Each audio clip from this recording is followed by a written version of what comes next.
Hello friends, 2011 का जो paper solution कर रहे थे उसको आगे कंटिन्यू करते हैं।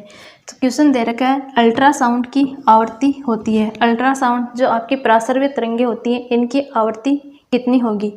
ध्वनि तरंगें वो 3 तरह की होती हैं।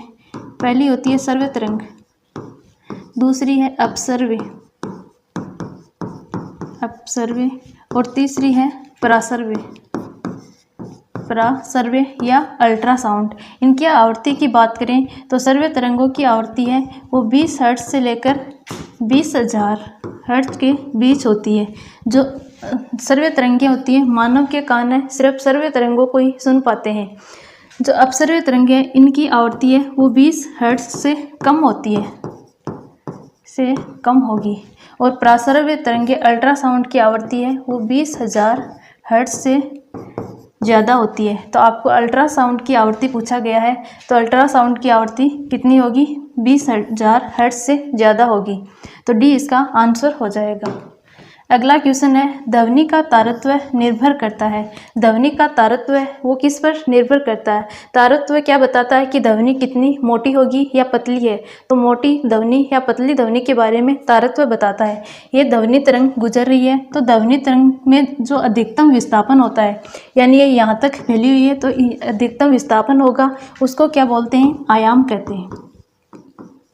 ध्वनि तरंगों में जो अधिकतम विस्थापन है ये आयाम को बताता है। तो कितनी ध्वनि तेज है तो तीव्रता है ये तो किस पर निर्भर करती है, आयाम पर निर्भर करती है। कोई बिंदु दे रखा है तो 1 सेकंड में इस बिंदु से गुजरने वाली जो ध्वनि तरंगों की संख्या होती है उसको क्या बोलते हैं, आवृत्ति बोलते हैं। कि 1 सेकंड में इस बिंदु तक कितनी ध्वनि तरंगें गुजर रही हैं उसको क्या बोलते हैं, आवृत्ति बोलते हैं। जिस ध्वनि की आवृत्ति ज़्यादा होगी वो ध्वनि कैसी होती है, तीक्ष्ण होती है, यानी इसका तारत्व अधिक होगा।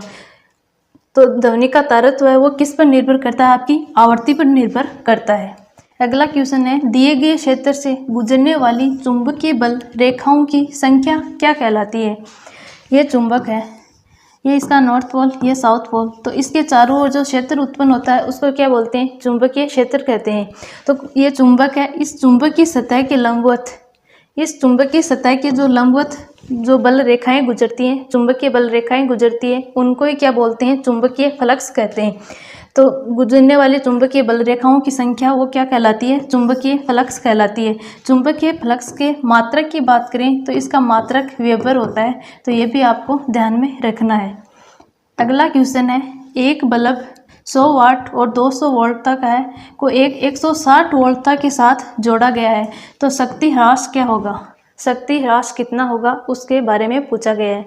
तो आपको बल्ब की शक्ति कितनी दे रखी है, पी का मान कितना दे रखा है, 100 वाट बल्ब की शक्ति, और बल्ब की वोल्टता का मान कितना दे रखा है, 200 वोल्ट।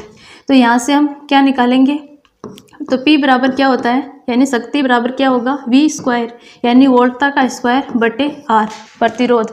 तो यहाँ से हम प्रतिरोध का मान निकाल लेंगे, R बराबर V²/P।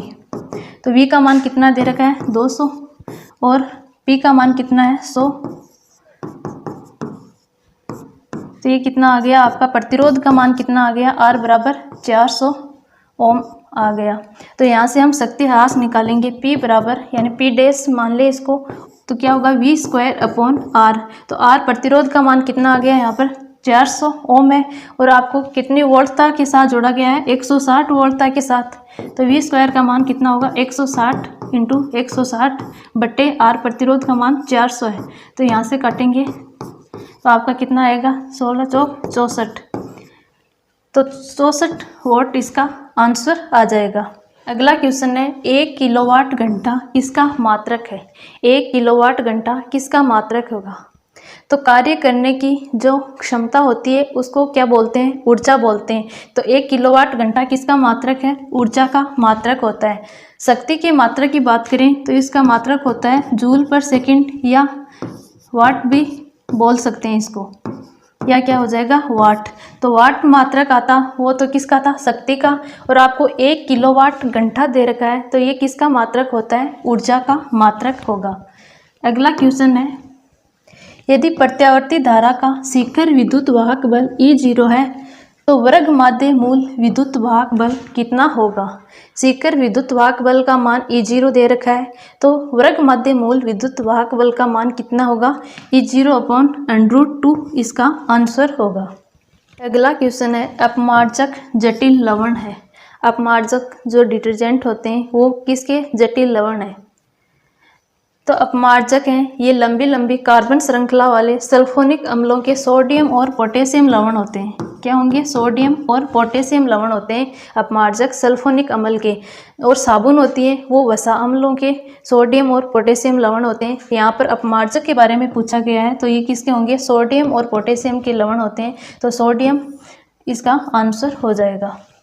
अगला क्वेश्चन दे रखा है, टेक्स्ट एवं तस्वीरों का उपयोग किया जाता है। कोई भी डॉक्यूमेंट आपको, कोई भी प्रमाण पत्र है, उसकी हूबहू प्रतिलिपि एक स्थान से दूसरे स्थान पर भेज रहे हैं, तो इसको क्या बोलते हैं, वो साधन क्या कहलाता है, आपका फैक्स कहलाता है। एक स्थान से दूसरे स्थान पर जो प्रतिलिपि भेजी जाती है उस साधन को क्या बोलते हैं, फैक्स कहते हैं। अगला क्वेश्चन है, धातुओं की वेल्डिंग के लिए निम्न में से किन गैसों के मिश्रण का उपयोग किया जाता है। जब धातुओं की वेल्डिंग करते हैं तो कौन सी गैसों का मिश्रण का उपयोग करते हैं, ऑक्सीजन और एसिटिलीन गैस है, इन गैसों के मिश्रण का उपयोग किया जाता है धातुओं की वेल्डिंग में। अगला क्वेश्चन है, टंगस्टन तत्व का संकेताक्षर क्या होगा। टंगस्टन तत्व का संकेताक्षर है वो W होता है। W सिंबल है, ये कहाँ से लिया गया है, जर्मन शब्द है वेलफार्म। तो इस जर्मन शब्द वेलफार्म से W सिंबल लिया गया है। इसके एटॉमिक नंबर की बात करें तो इसका एटॉमिक नंबर है वो 74 होता है। तो टंगस्टन तत्व का संकेताक्षर क्या हो गया, W। अगला क्वेश्चन है, विश्व उष्णता के लिए जिम्मेदार गैस कौन सी। विश्व उष्णता यानी ग्लोबल वार्मिंग के लिए कौन सी गैस जिम्मेदार है। जो वायुमंडल में गैसेज होती हैं CO2, carbon dioxide, CFC, chlorofluorocarbon, methane और जो नाइट्रोजन के ऑक्साइड होते हैं, इनको क्या बोलते हैं, ग्रीन हाउस गैसेज बोलते हैं। जब इनकी संख्या वायुमंडल में बढ़ती है तो वायुमंडल का टेम्परेचर है वो वृद्धि करने लग जाता है, यानी वायुमंडल के टेम्परेचर में वृद्धि होगी तो उसको ही क्या बोलते हैं, विश्व उष्णता, ग्लोबल वार्मिंग बोलते हैं। तो ग्लोबल वार्मिंग के लिए सबसे ज़्यादा जिम्मेदार गैस कौन सी है, आपकी CO2, कार्बन डाइऑक्साइड इसका आंसर होगा। अगला क्वेश्चन है, नाभिक का परमाणु क्रमांक बराबर होता है। नाभिक का परमाणु क्रमांक किसके बराबर होगा। कोई भी परमाणु दे रखा है, इसके नाभिक में क्या प्रेजेंट होते हैं, प्रोटॉन और न्यूट्रॉन प्रेजेंट होते हैं। जो प्रोटॉन की संख्या होती है वो किसके बराबर होती है, परमाणु क्रमांक के बराबर होती है। और जो न्यूट्रल एटम होते हैं उनमें जो इलेक्ट्रॉन की संख्या होती है ना, वो भी किसके बराबर होती है, परमाणु क्रमांक के बराबर होती है। तो यहाँ पर परमाणु क्रमांक की संख्या वो किसके बराबर है, जो प्रोटॉन की संख्या के बराबर होगा। अगला क्वेश्चन, प्रयोगशाला में अम्ल से जलने पर अधिक पानी से धोना चाहिए तब वैसलीन लगाने से पूर्व कौन सा उपचार करना चाहिए। वैसलीन लगाने से पूर्व कौन सा उपचार करना चाहिए। जब प्रयोगशाला में प्रैक्टिकल वगैरह कर रहे हैं तो आप अम्ल से जल गए तो क्या करेंगे, वैसलीन पानी से धोएंगे, और पानी से धोने के बाद वैसलीन लगाते हैं तो उससे पहले कौन सा उपचार करना होगा। तो सोडियम बाइकार्बोनेट, इसका फॉर्मूला क्या होता है, NaHCO3। ये क्या है, एक दुर्बल क्षार है। तो दुर्बल क्षार है वो अम्ल के प्रभाव को क्या कर देता है, कम कर देता है। तो इस सोडियम बाइकार्बोनेट घोल का यानी इसे धोना चाहिए और बाद में पुनः पानी से भी धोना चाहिए। तो सोडियम बाइकार्बोनेट घोल और पुनः पानी से धोना चाहिए, ये इसका आंसर होगा। सोडियम बाइकार्बोनेट, इसको खाने का सोडा या बेकिंग सोडा भी कहते हैं। जब पेट में एसिडिटी हो जाती है तब भी सोडियम बाइकार्बोनेट का यूज लिया जाता है। अगला क्वेश्चन है, वह स्थान जहाँ छोटे जंतु जैसे दीमक, मक्खी, केंचुए आदि इनके स्वभाव के अनुसार पाले जाते हैं तो उसे क्या बोलते हैं। दीमक, मक्खी, केंचुए हैं, इनके स्वभाव के अनुसार पालते हैं तो उस स्थान को क्या बोलते हैं, टेरेरियम कहा जाता है। तो टेरेरियम इसका आंसर हो जाएगा।